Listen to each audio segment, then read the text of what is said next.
or kindness make people disrespect you. The nature of men's hearts, it is a sorrowful truth that what is freely given is often lightly esteemed. Man, in his fallen state, too often mistakes gentleness for weakness and generosity for naivete. The law of diminishing gratitude.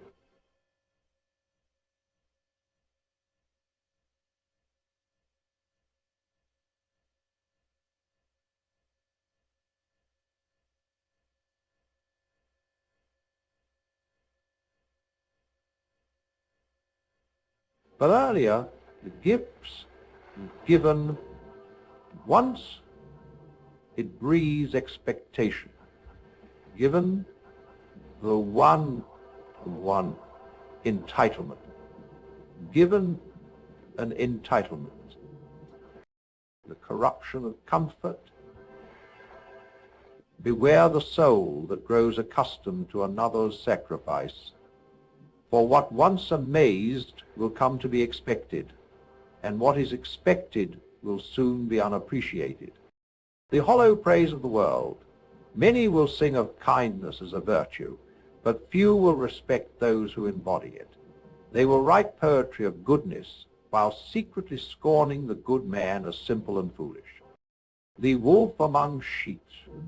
There are those who, sensing kindness in another, do not respond with gratitude, but with hunger.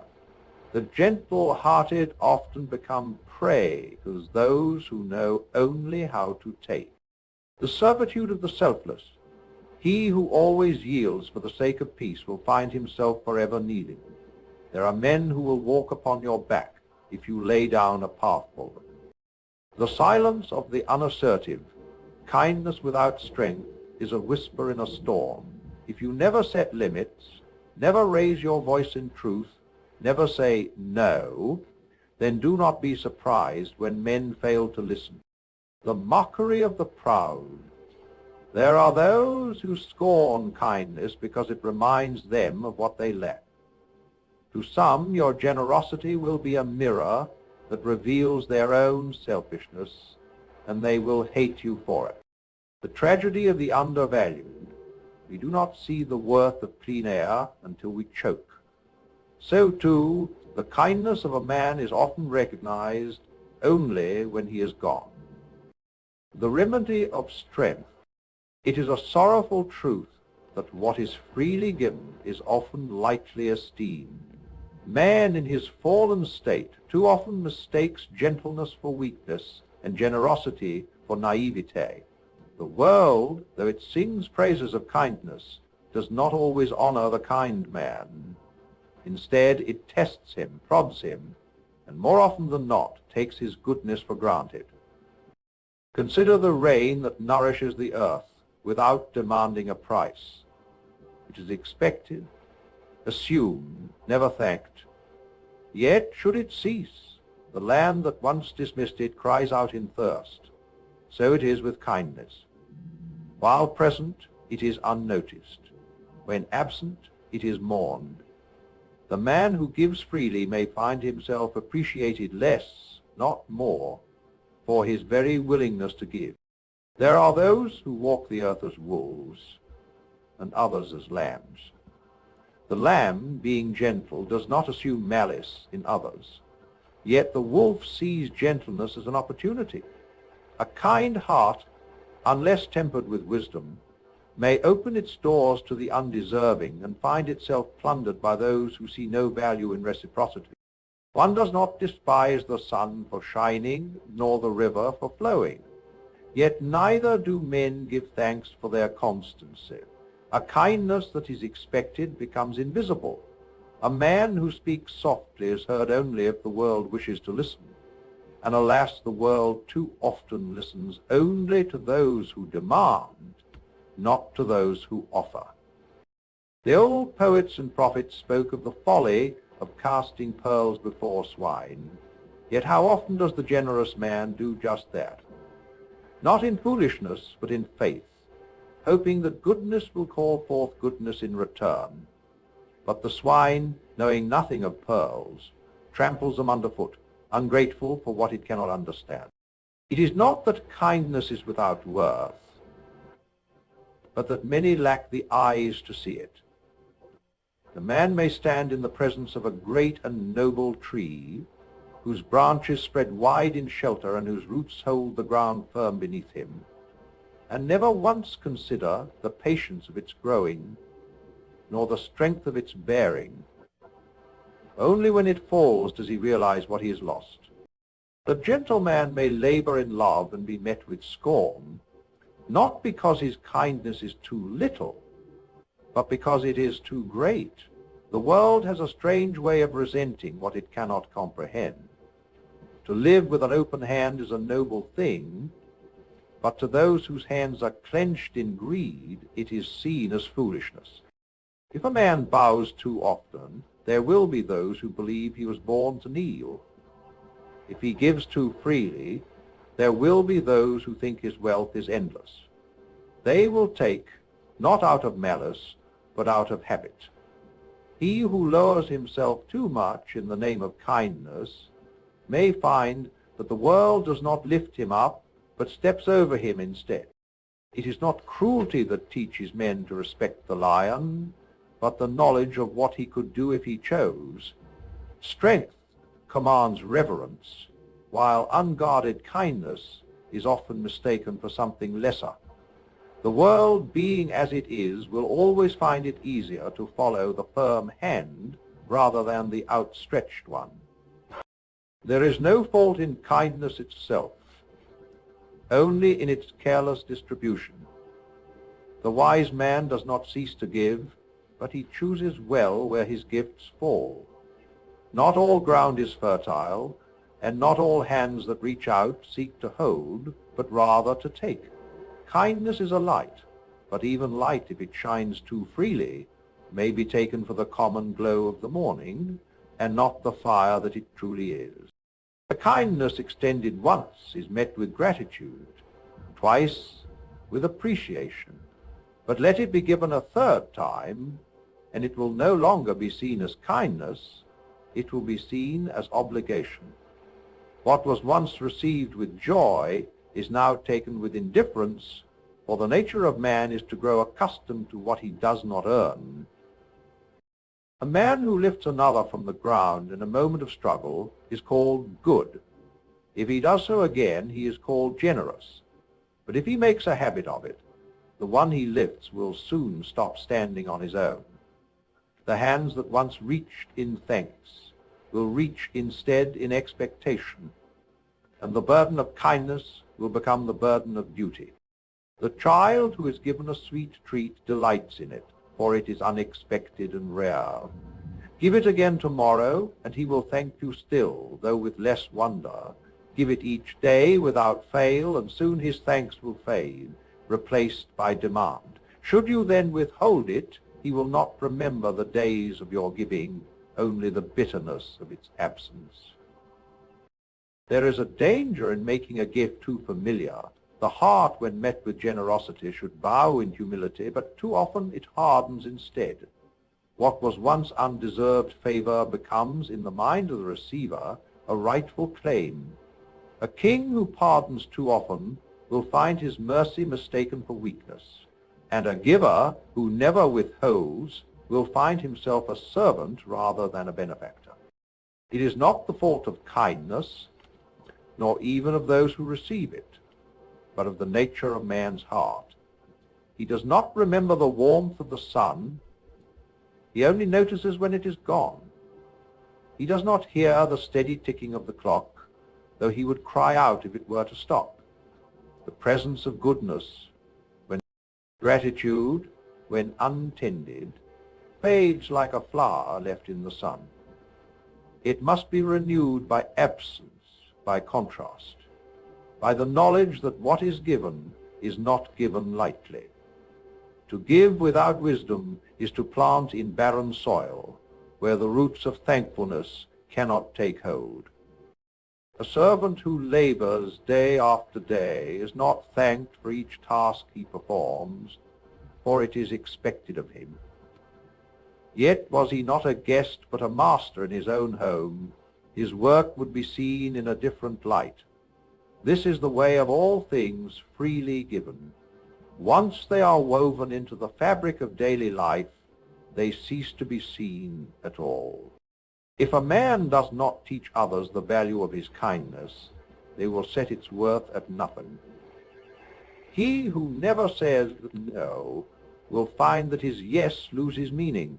He who always carries the load will soon find it placed upon his shoulders without a second thought.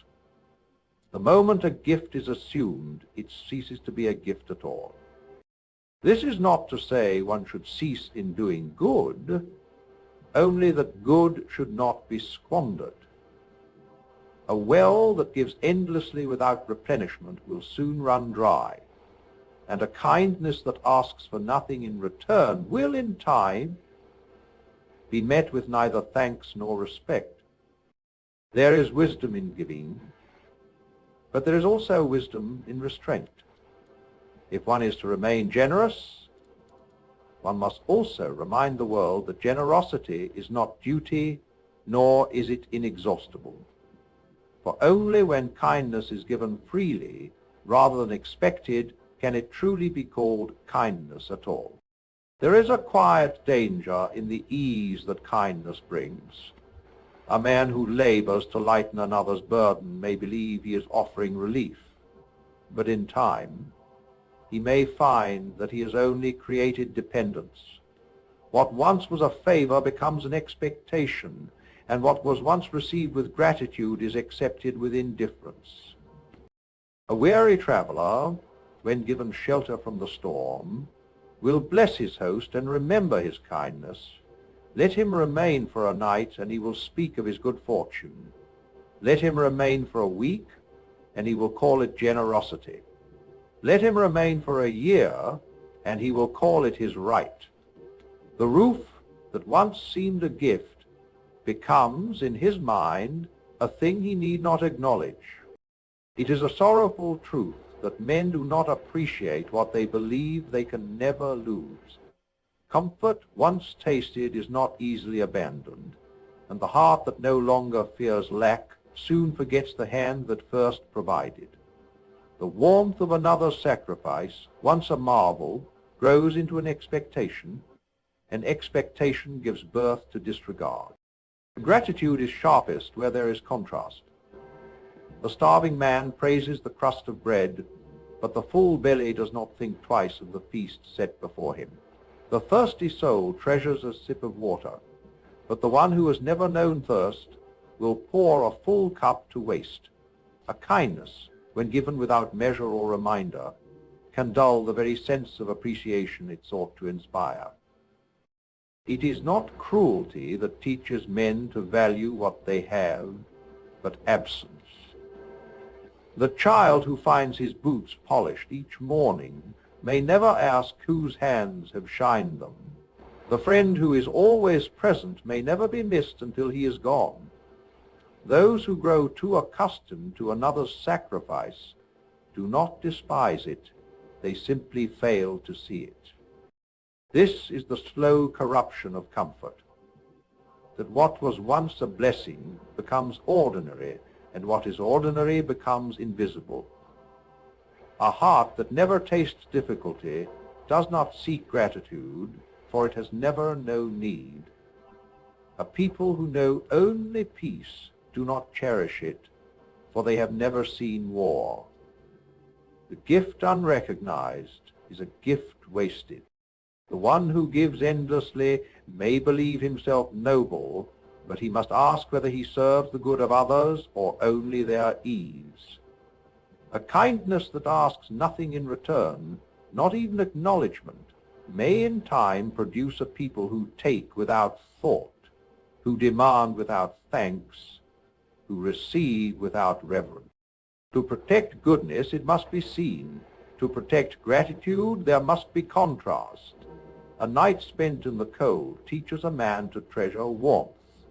A task done alone reminds him of the hands that once helped.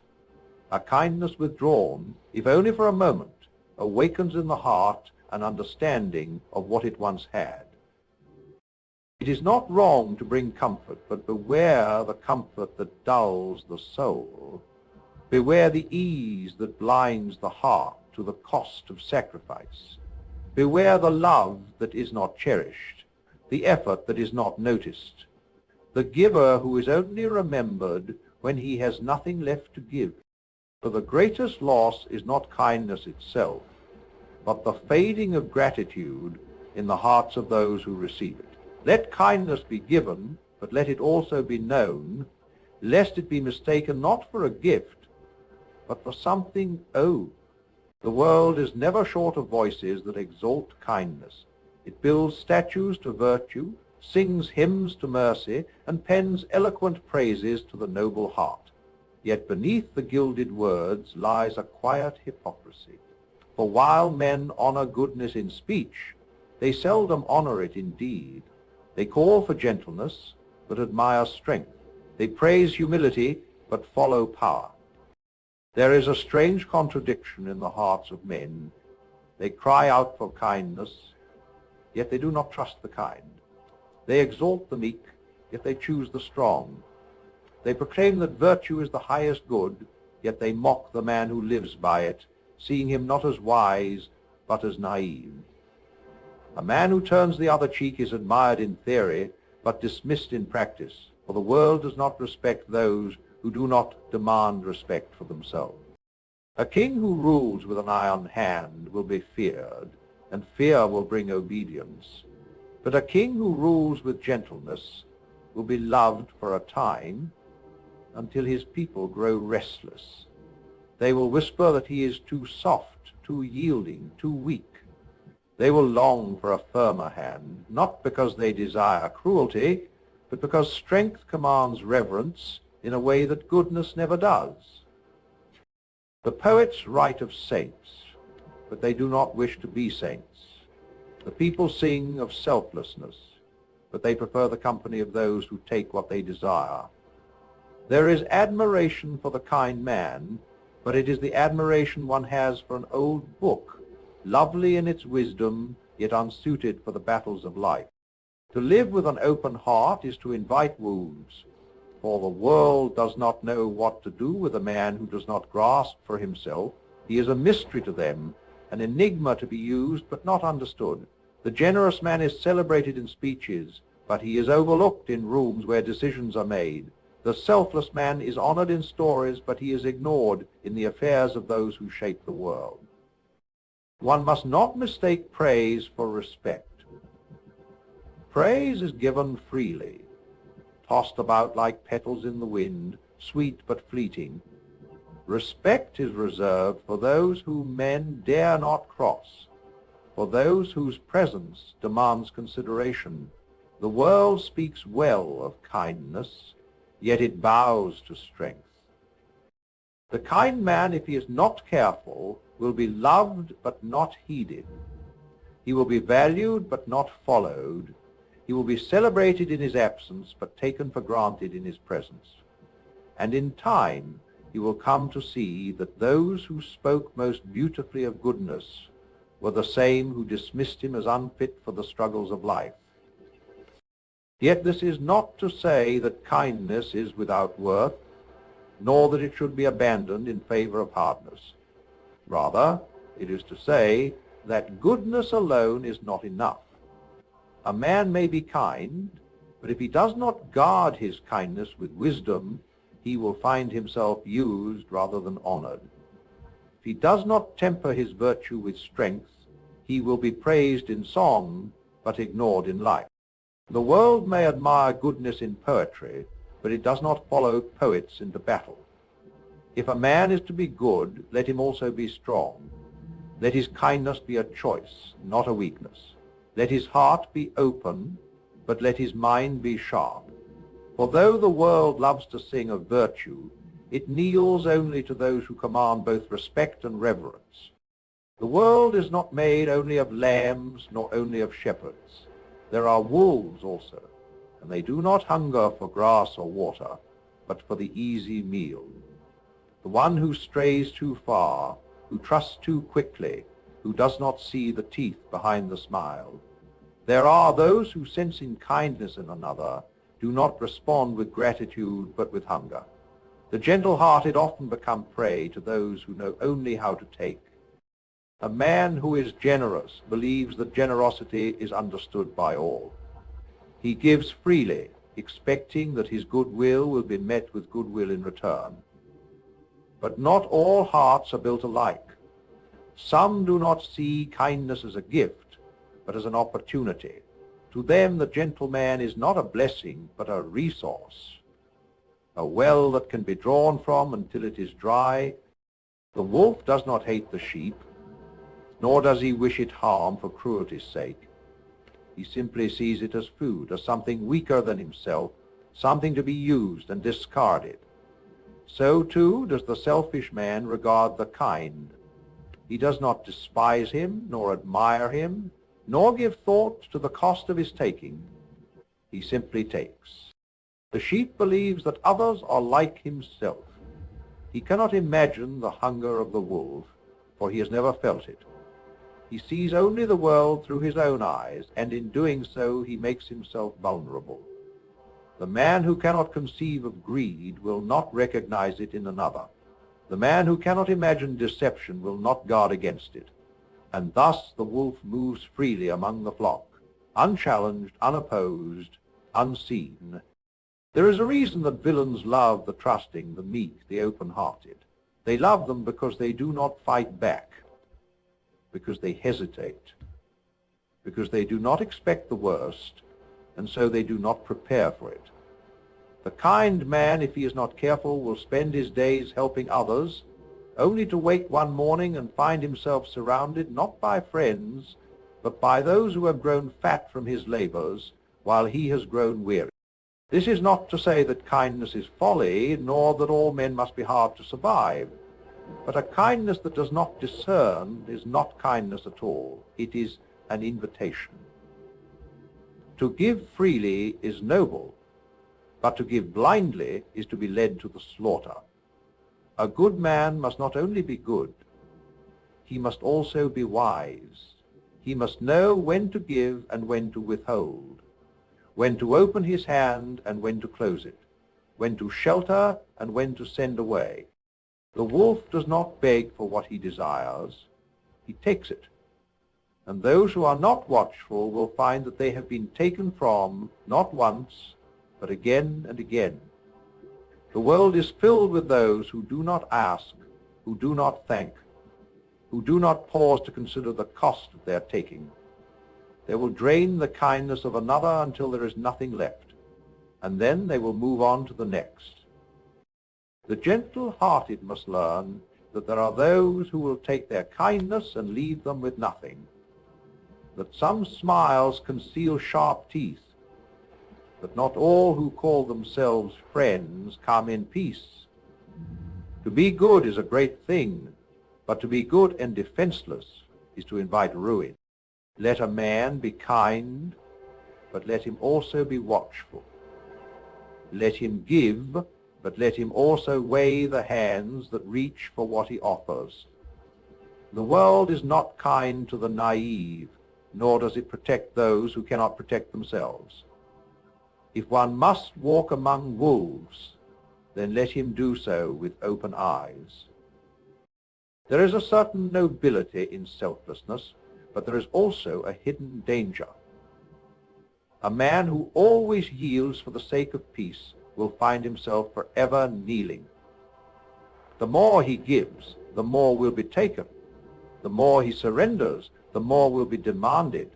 He who bends so that others may walk unhindered will soon find that he is no longer a man, but a road. Men speak highly of sacrifice when it is not their own. They praise the selfless man not because they seek to emulate him, but because they benefit from him. They will call him good, honorable, virtuous, so long as he continues to serve. But should he ever rise, should he ever claim what is his, those same voices that once praised his humility will call him selfish. They did not love his virtue. They loved his usefulness. There is a kind of slavery that does not require change. The willing servant, the one who never says no, who always places himself last, is the easiest man to own, not by force, not by cruelty, but by expectations. Once a man has made it known that he will always yield, there is no need to push him. He will step aside before the push ever comes.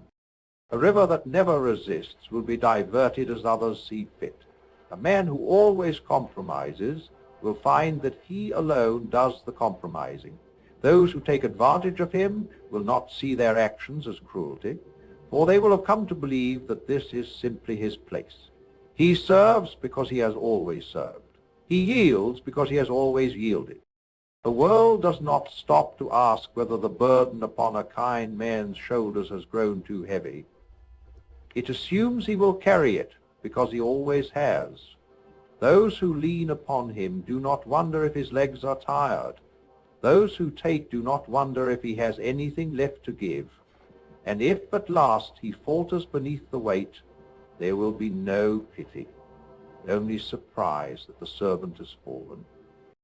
It is not wrong to be generous, nor is it wrong to seek peace.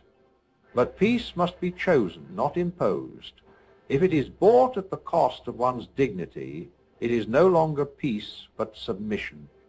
If a man allows himself to be stepped upon in the name of kindness, he will find that there is no end to those willing to walk upon his back. There is no virtue in allowing oneself to be diminished so that others may rise. To serve by choice is one thing. To serve because the world will not allow you to do otherwise is another. A man must know when to give, but also when to stand. He must know when to bow, but also when to remain unbent.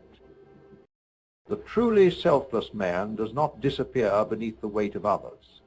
He carries, but he also guards. He gives, but he also knows the worth of what he gives. He does not mistake surrender for kindness, nor does he believe that yielding is always the highest good. If a man must serve, let it be out of love, not obligation. If he must sacrifice, let it be because he chooses to, not because he fears the anger of those who would take more.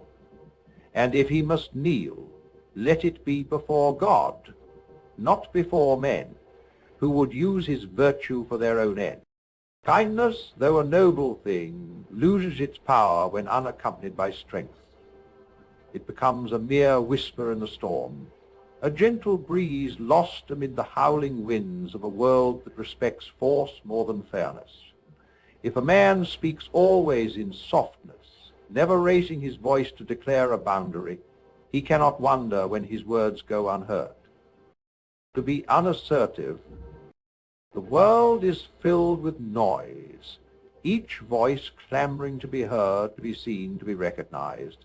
A man who whispers his kindness into this clamor will find his good intentions drowned by louder, bolder demands. And those who listen will not bend closer to catch his words.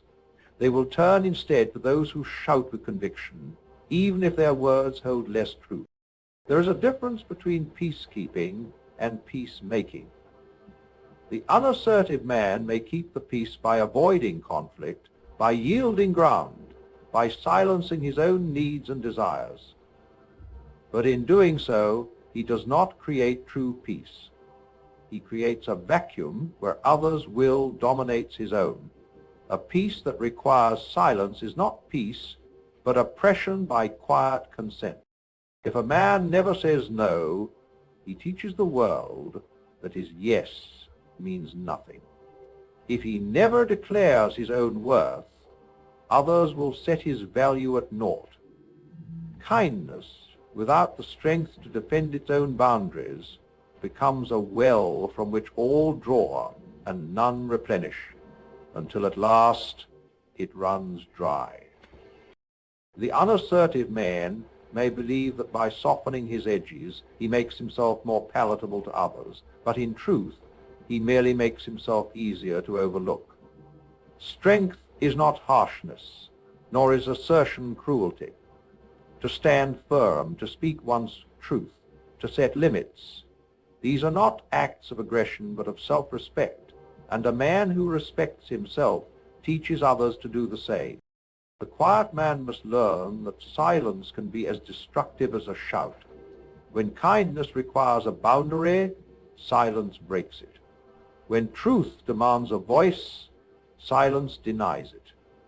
There are times when the most loving thing one can do is to speak a hard truth, to set a firm limit, to say no with the same grace with which one says yes. The world may call meekness a virtue, but it often respects boldness more. A lion is not less a lion for choosing to lie down with a lamb, but he must never forget that his power lies not in his gentleness alone, but in the knowledge that he could be fierce if he chose. Kindness carry within it the potential for strength, lest it be mistaken for weakness. To raise one's voice is not to abandon kindness, it is to ensure that kindness is heard. To set limits is not to forsake generosity, it is to protect the heart that gives. The unassertive man does not fail in kindness, but he fails in the courage that gives kindness weight. Let him learn to speak his truth, not with anger, but with the quiet strength of one who knows his own worth. For the world will always test the boundaries of the gentle-hearted. It will take as much as is given and ask for more. If one's kindness is to remain a true gift, it must be guarded by strength, respected by firmness, and voiced with the clarity of one who knows that love, to be real, must sometimes be tough. What do you think? Want to refine any of this or dig deeper into the idea? There are men who cannot bear to see goodness in another, for it is a light that exposes the shadows within themselves. Kindness in its purest form is not always met with gratitude. At times, it is met with resentment. There are those who scorn it, not because it is weak, nor because it offends them directly, but because it forces them to confront what they lack. A proud man does not like to be reminded of his own selfishness. He prefers to believe that all men are as he is, calculating, self-serving, unwilling to give without the hope of return. But when he meets one who gives freely, who acts with no ulterior motive, who extends generosity without seeking advantage, he feels not admiration, but unease. He does not wish to look into that mirror, for in it he sees his own poverty of spirit. And so he does the only thing his pride will allow. He mocks. He calls the kind man naive, foolish, easily deceived. He sneers at his goodness, not because it is worthless, but because he must convince himself that it is. If he admits that true generosity exists, then he must also admit that he has chosen another path, not because he had no choice, but because it was easier. The scorn of such men is not a measure of the kind man's failure, but of his success. He has become a living reproach to those who have spent their lives justifying their selfishness. And so they seek to diminish him. They whisper that his goodness is weakness, that his sacrifices are foolish, that his willingness to give is a sign of his own lack of wisdom. They seek to drag him down, not because he is wrong, but because his presence alone reminds them that they are not right. The world does not mock the greedy, for greed is common. It does not mock the cunning, for cunning is admired.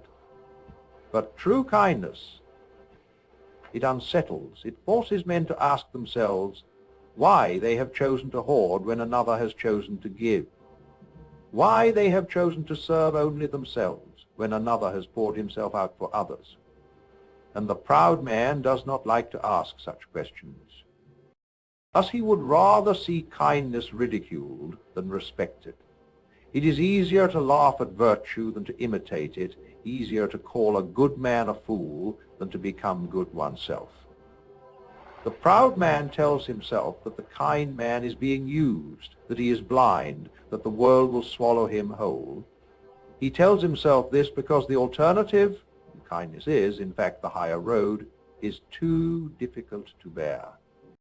Let the kind man be prepared, then, for the laughter of the proud.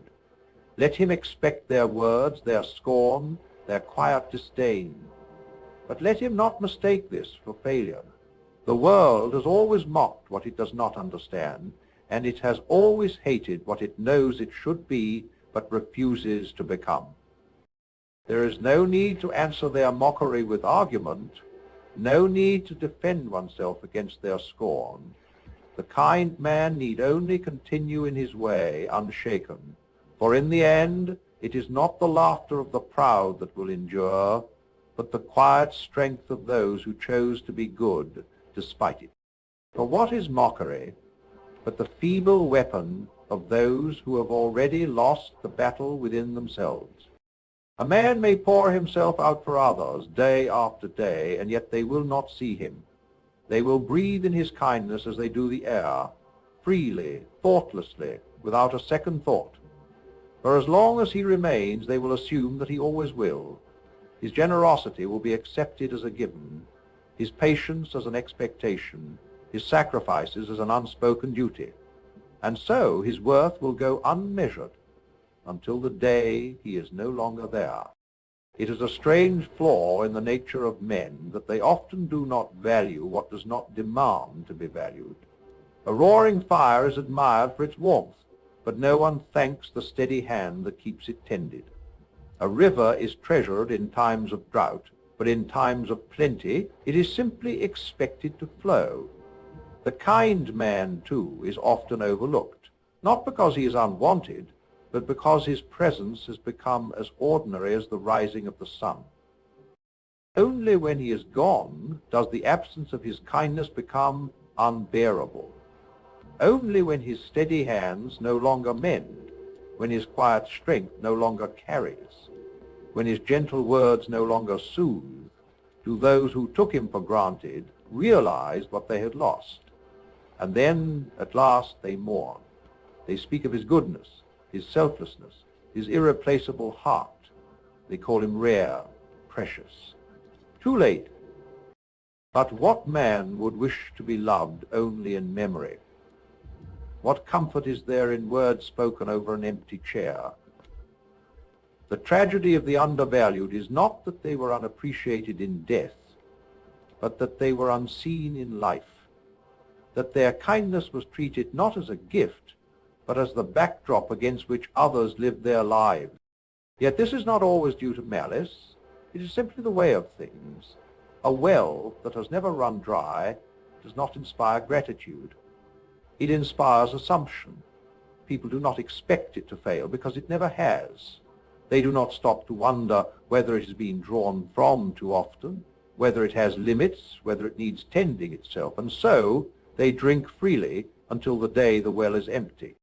A kind man must then ask himself, is it his duty to remain unseen, to be appreciated only in absence? Must he be content with being valued only when he can no longer benefit from it?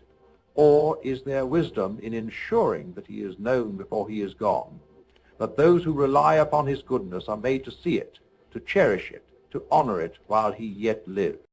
A man cannot force others to recognize his worth, but neither must he give endlessly to those who will only wait to their gratitude when it is too late. Let him teach them by word, by boundary, by refusal when necessary, that kindness is not an infinite resource to be drawn upon without thought. Let him make it known that he is not merely a fixture in the lives of others, but a man whose presence is a gift, not a guarantee. For if he does not, he will find himself among those whose love is spoken only in eulogies, whose worth is carved only in stones, whose presence was most deeply felt only when it was no longer there to be felt at all. True kindness, in its noblest form, is never a sign of weakness, nor an abandonment of self. It is instead a conscious decision, an act of strength, chosen freely by one who has the power to act otherwise, but chooses restraint. A lion is not less a lion for choosing to be gentle, but his gentleness does not alter the fact that he is still a lion. The strength of his nature is what makes his choice of kindness meaningful. It is the force he chooses to withhold, not the one he cannot wield. Kindness without strength is like water without depth.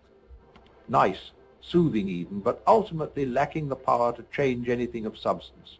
A man who offers kindness without the strength to uphold it, to guard it, or to wield it when necessary, risks becoming a mere doormat for the world. His goodwill, unprotected, will be trampled and lost, and those who take from him will never appreciate the depth of what they are receiving. It is easy to be kind when one has no real capacity for harm. But it is far nobler, far more admirable to be kind when one has the power to harm and chooses not to. The true measure of a man's goodness is not how he behaves when he has no reason to be otherwise, but how he behaves when he is strong enough to act with cruelty, but chooses gentleness instead. This is where nobility lies, in the choice, not the necessity. A lion does not spend his days roaring for the sake of being heard. He waits, poised and patient, until the moment calls for action. The gentleness he shows to the lamb is not an indication that he is not a lion. It is a sign of the self-mastery that comes with true strength. Strength, after all, is not the ability to dominate, but the wisdom to know when not to. When a man is kind, let it not be because he is too weak to stand up for himself or to defend what is his. Let it be because he is strong enough to choose to stand aside. Let it be because he has the power to hurt and the wisdom to heal instead. Kindness, to be truly noble, must be tempered with the understanding that it is a choice, a gift given freely from a place of strength. The world does not respect weakness, even when it masquerades as kindness. But it will respect the strength of one who chooses to be kind, knowing that he does not have to be. And in that respect, there is a profound beauty, the strength of a man's heart shown through the restraint of his hand. Let your kindness be a decision, not a surrender.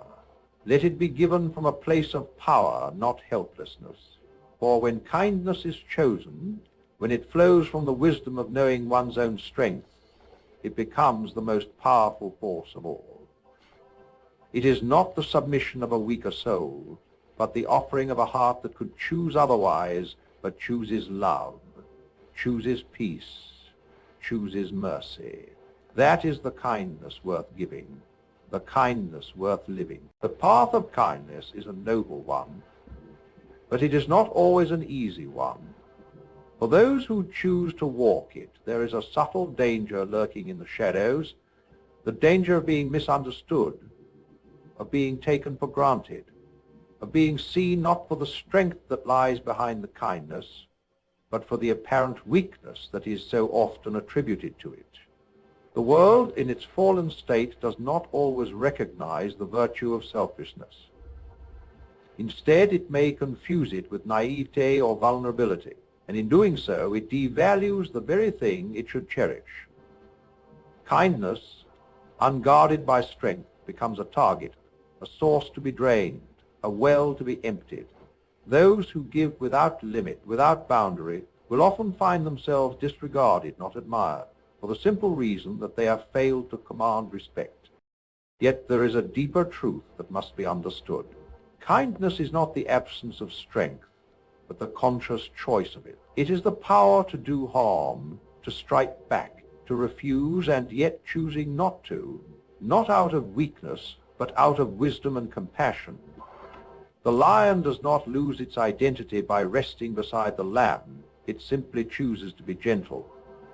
But that gentleness is all the more profound because the lion knows it could roar, it could rend, it could dominate. To see kindness as weakness is to misunderstand its true nature. For it is the truly strong who can afford to be gentle, who can stand unshaken in their own strength and still choose the path of goodness. However, the reality of living in a world that often lacks this understanding cannot be ignored. There are those who will see kindness not as a gift, but as an opportunity, a chance to take without giving, to use without returning. And they will take. The man who gives freely may soon find that his kindness has not only been misunderstood, but exploited. Those who never set boundaries, who never speak a firm no, will discover that others will continue to demand more than they are willing to give. In a world that values the loud and the forceful, the quiet, unassertive kindness often falls on deaf ears, and the gentle-hearted man is left to wonder why he is disregarded. The remedy, then, is not to abandon kindness, nor to become hard-hearted and withdrawn. The remedy is to understand that kindness must be accompanied by strength. One must be willing to say no when necessary, to raise one's voice in defense of truth, and to set clear boundaries to protect the very kindness that the world may seek to take advantage of. To be kind is a choice, not a surrender.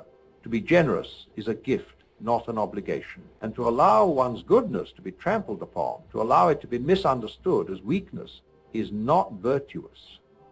It is foolish. Strength must be the foundation upon which kindness stands, or else it will be as fragile as glass, shattered at the first sign of pressure. Thus, the final lesson is this: be kind, but do not allow your kindness to be mistaken for submission. Be generous, but do not let your generosity turn into servitude.